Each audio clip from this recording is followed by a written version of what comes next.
Hvad kan man bruge en HTX-uddannelse til? Den kan man bruge til at tage en videregående uddannelse med, sådan at man kan få en karriere med et spændende job.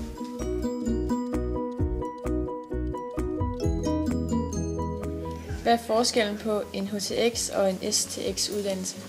Det er lidt med de fag, man har.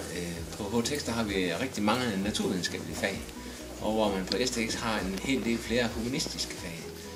Blandt andet oldtidskundskab og religion, som vi ikke har her.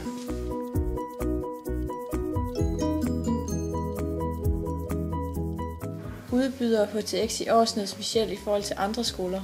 Ja, vi har et samarbejde med Nordjyllands Landbrugsskole, hvor vi bruger vores studieretning bioteknologi og får en masse viden omkring, hvordan landbruget også har brug for viden omkring bioteknologiske emner.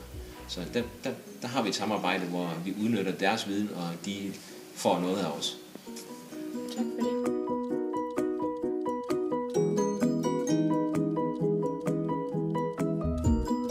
Giv mig lidt iPad. Hvad tænkte du om HTX, før du kom? Nej, men jeg skal lige sige, jeg vidste ikke, hvad det var. Hun skal lige sige, Hvad tænker du så om det nu? Ja. Har du fået mere viden om det? Ja, men jeg skal ikke gå her. så må I interviewe. Så du overvejer ikke at starte med HTX? Nej, Hvorfor? fordi der er for lidt piger. Fordi han er god til Counter-Strike. Ja. Hvad tænkte du om HTX, før du kom?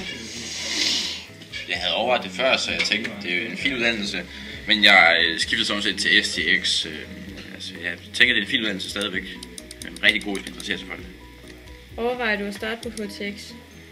Ikke længere, som sagt, men jeg gjorde på et tidspunkt.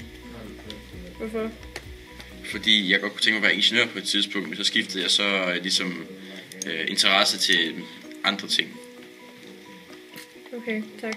Ja. 20 kroner.